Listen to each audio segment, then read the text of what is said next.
Hi, G-Spotters. I'm here with Miss Ongina from Season 1 of RuPaul's Drag Race. She's here in Denver. She just got through performing with Ginger Sexton and the rest of the gang for... Funhouse. Yeah, Funhouse. To raise money for Colorado AIDS Project. Yes, Colorado AIDS Project. Now, hi, Eric. Sorry about the noise. A bunch of drag queens around.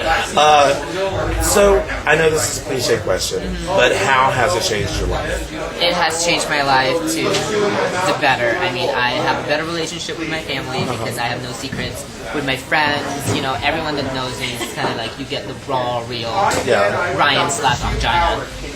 So it kind of, you know, it takes my relationship to a whole new level with a lot of people that I have relationships with, and it's just easier. It makes my life easier, and it just makes my life easier. And being on the show makes my drag a little bit, you know, better as the day go on, because I still learn on a daily basis. So. You know, I have to say, you're actually the very first drag queen that I've ever seen that was bald, and, you know, just didn't wear the wig, didn't do all of that. You'd have to do it for the show. Yeah. You know, so was that a little bit different for you? Well, it wasn't that different because depending on the song that I'll do, or you know, what I want to personify it. Yeah.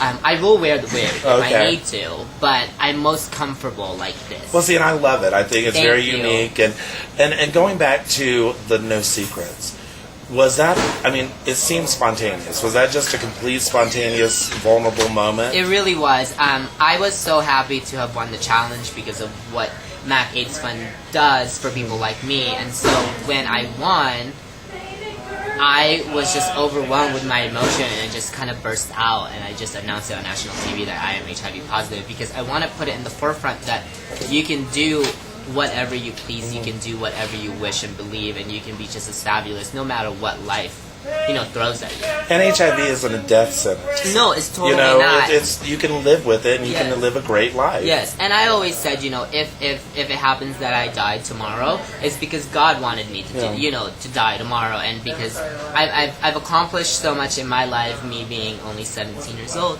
And you know, and so I'm very happy with the life that I've lived. But it's not to say that I'm going to. It's just like if it ever happens, I would be happy. Yeah. You know. No regrets. No regrets whatsoever. So, will you quit your day job and do this professionally? Is it kind of like a scary moment? It's very scary because I love what I do, and I love my job. I love the company that I work for. And at the same time, I equally love being Ongina. So I've been blessed with, you know, a direct supervisor who manages my calendar as I see it fit when I book, you know, bookings all around the U.S. and things. So they've been very kind to me, which that's is really nice. Good. I mean, it's unusual. It's very unusual. I've been with the company for 3 years, and I love my job. So you know, I wouldn't trade it for anything else. Okay, and Viva Glam. You are the Viva Glam girl. Yes. You know, so how has that impacted you? Well, it hasn't impacted me just yet. When I donated a $25,000 check to the Harvey Milk High School in New York City, that was kind of like a shock because there was such a response that was so positive about it that I didn't think that I would make a difference in the way that I did. And when people responded to it the way that they do, it inspires me even more than it inspired them, because I know that, you know, there's good things out there, and I'm really glad that I'm in the forefront of that. And you really don't know how much effect and impact you have until you're like faced with it. You know, so I think that's great. Absolutely right. I want to ask you a question. What is your number one drag commandment? What's the thing that, you know, no matter what? Designer shoes. Is that a commandment? Well, of course. Yes, you have to have designer shoes. Well, then those are fabulous shoes. Well, I'm a comfortable size 7 in women's, which most girls hate. See, I'm a size 15 right. in women's, so I'm a big girl. Big girl. Yes. And so you gotta have, I think that it really boils down to really owning your persona. And I own, no matter what happened in the show, I own my persona.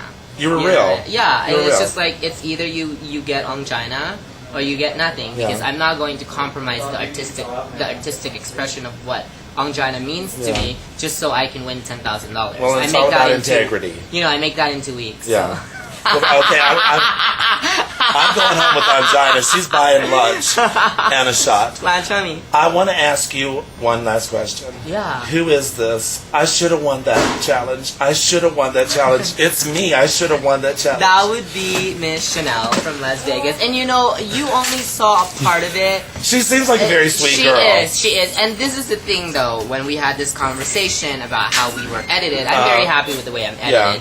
You know, it's what you fed the camera. Exactly. You cannot get edited with the things that you get edited with if you didn't feed the camera that exact context. So, in that certain situation, it's just she was being true to herself. That's just the way she is. She's very confident within Chanel and who she is. And also, not to interrupt you, but I like the fact that she was very true to herself. But in reality TV, I think they do edit to a certain extent to, have the bitchy one, have the very sweet one, have the demure one, whatever.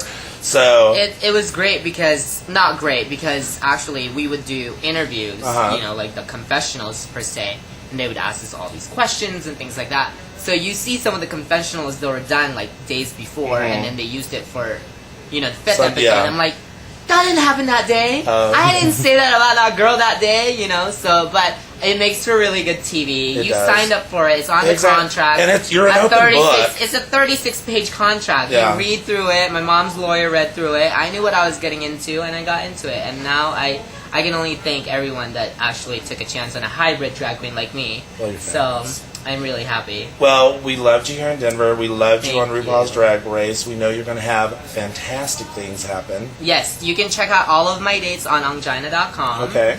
And everything is listed on there, and I'll be back in Denver on August 28th. For Drama Drag with Nina Flowers. Yes. Who I adore. Yes. She is so fierce. It makes me shit my pearlers. She's so sweet. She is. And it's just like, how the hell could somebody be that sweet? We were like totally eye to eye with Miss Congeniality. And I wouldn't have, if it wasn't me, I would have wanted Nina to have won it. And she did, which I congratulate her for. But it's funny because she is just like, she deserved that because she's so real. And she never said anything bad about anybody. No. If she talked to them, it was right to their exactly. face. Yeah, and she wasn't mean about it. And it wasn't confrontational or anything. I love her dearly, so. Well, and we love you. I want to stab her eye once in a while because of how fierce her makeup is, but I'll save it for Drama Drag on August 28th. Exactly. There'll be blood on stage! All right, baby. Well, I thank you so much for coming to Denver, working with us tonight. You were fabulous and wonderful. Thank you. Thank you. Air kisses. Mwah. Mwah. Mwah. Yay. Love you, girl. Thank you. Bye-bye.